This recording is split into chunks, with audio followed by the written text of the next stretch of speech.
오랜만에 보는 몬스터의 왕, 고질라가 드디어 다시 등장합니다. 고질라가 나타나자마자 이온 드래곤을 잡으면 때립니다.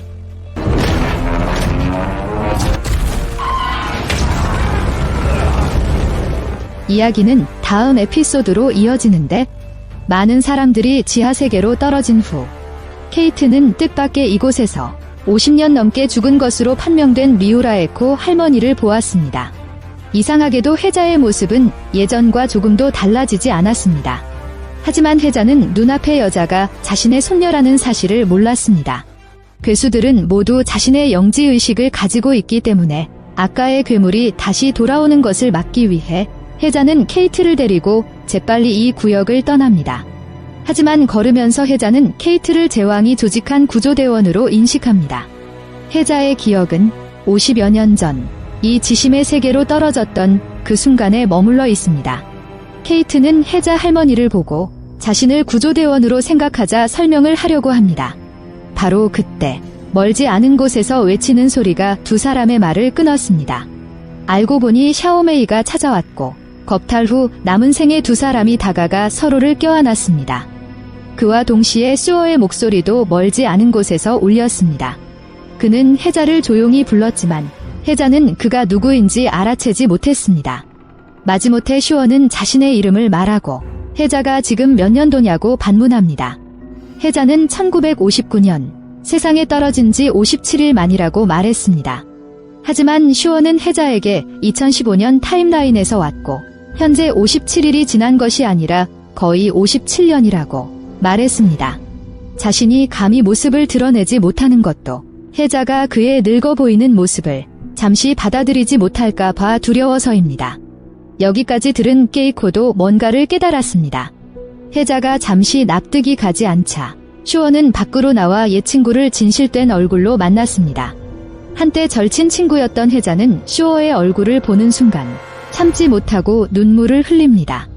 슈어의 신원을 확인한 해자는 란다에게 어디 있는지 묻습니다. 결과가 참혹하다는 것을 알면서도 슈어는 랜다가 죽었다는 사실을 말합니다. 이 모든 것을 알게 된 해자는 완전히 무너집니다. 그녀의 세계에서는 분명 얼마 지나지 않았는데 그는 이런 결과를 도저히 받아들일 수 없었습니다. 괴로워하는 할머니를 바라보던 케이트는 자신의 신분을 밝히며 아버지 데지가 살아있다고 말합니다. 아들이 건재하다는 것을 알게 된 해자의 마음속에는 드디어 한 줄기 동요가 있었습니다. 그리고 해자는 몇 사람을 자신이 살던 곳으로 데려갔습니다. 여기서 슈어는 감마선 시뮬레이터를 보았습니다. 해자는 프로그램을 수정했고 이를 이용해 외부의 도움을 요청했다고 합니다.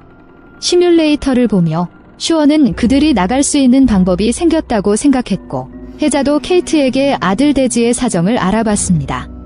화면이 지상세계로 옵니다. 이때 이미 데지는 도쿄의 집으로 자진 귀환해 켄타의 어머니와 이혼 협상을 벌이고 있습니다. 그 말을 들은 여자는 슬펐지만 결국 그에게 관대하게 응낙했습니다. 단지 그녀가 데지에게 말했을 뿐입니다. 그가 어떤 일을 하든 부자간의 정을 끊어서는 안 됩니다. 켄타 등은 1년 동안 찾아다니다가 결국 아버지를 찾았지만 부모의 이혼 소식이 전해졌습니다. 괴로운 켄타는 술집에 와서 술로 근심을 달랬습니다.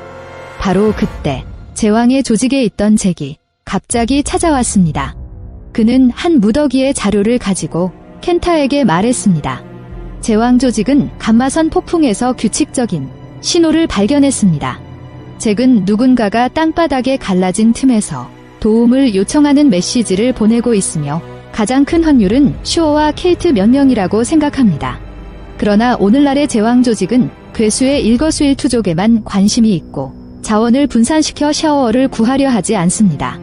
그래서 슈엘과 케이트 등이 살아있는지 슈엘은 큰 뜻과 다른 사람들의 도움을 필요로 합니다.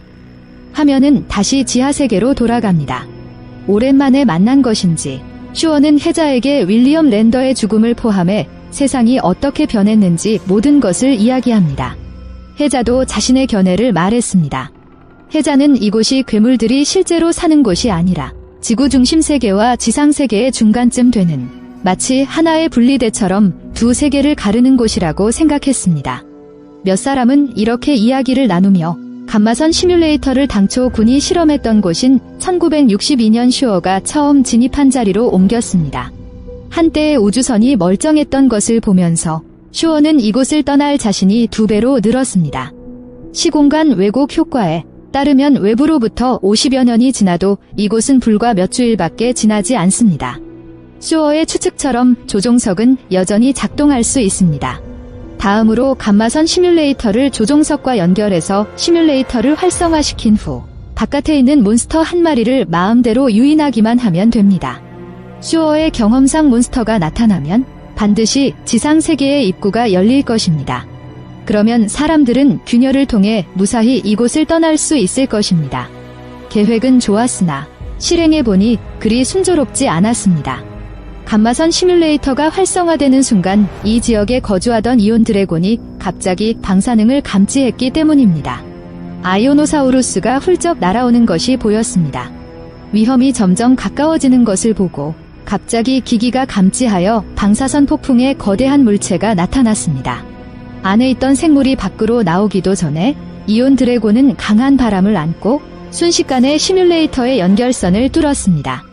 시뮬레이터가 작동을 멈추면서 방사선 폭풍 내의 유기체도 멈춥니다. 이온 드래곤이 가까워지자 슈어는 재빨리 선실 밖으로 기어나갔습니다. 이온 드래곤이 그들을 한 입에 삼키기 전에 2줄을 다시 연결했습니다. 시뮬레이터가 다시 활성화되면서 앞에 있는 동그란 공을 삼키려던 이온 드래곤이 갑자기 잘못되었다는 것을 알아차렸습니다.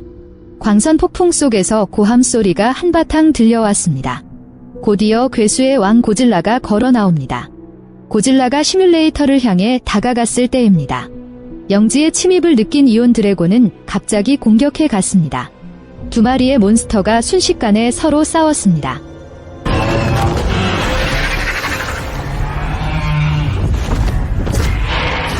원자가 숨을 내쉬면서 이온화용은 순간적으로 힘을 잃었습니다. 그러자 고질라는 날개를 잡고 힘껏 휘둘렀습니다. 순식간에 아이오노사우루스의 몸이 찢어져 방사선 폭풍 속으로 던져졌습니다. 지상세계로 연결되는 입구가 열리자 갑자기 강력한 흡입력이 뿜어져 나옵니다. 조종석이 빨려 들어가려는 순간 해자는 급히 슈어를 불러옵니다. 슈어는 해자의 손을 잡으려고 안간힘을 썼지만 강한 흡입력으로 찢어진 지 오래된 친구를 다시 흩어지게 됩니다. 조종석을 따라 지상세계로 왔습니다. 해자 여럿이 선실 문을 열었을 때 그들은 이곳이 이미 무장한 무리들로 둘러싸여 있다는 것을 알았습니다.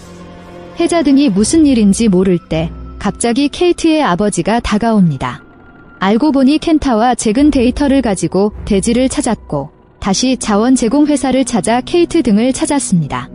결국 대지의 추론을 이용해 이곳을 찾았습니다. 케이트의 소개와 함께 대지는 마침내 자신의 어머니를 만났습니다. 가족이 모였을 때 에이펙스 리서치 회사 사람이 갑자기 다가왔습니다. 그녀는 많은 사람들의 신체 상태를 평가하고 지하 세계의 정보를 알아야 합니다. 원래 자원을 후원하고 케이트 등을 찾는 것이 바로 에이펙스 회사였습니다. 그리고 이 에이펙스 회사는 사실 나중에 기계 고질라를 만든 회사입니다. 케이트 등이 지하세계에 떨어진 지 2년이 지났습니다. 사이렌이 울리자 케이트는 이곳이 인간이 있는 도시가 아니라 콩이 있는 해골섬이라는 것을 알게 됩니다. 모나크, 몬스터의 유산 시즌 1의 내용, 이것으로 모두 끝납니다. 마침내 케이트와 건태는 자신의 아버지 대지를 찾았습니다. 지구 중심 세계의 수수께끼도 차근차근 풀리고 있습니다. 영화 속 마지막에 나오는 킹콩은 몬스터의 세계 속 고전이라고 할 수 있습니다. 다음 시즌 이야기에서 킹콩가 나올지 모르겠네요. 정말 기대됩니다. 제 채널이 마음에 드신다면 구독을 하나 주문해주세요.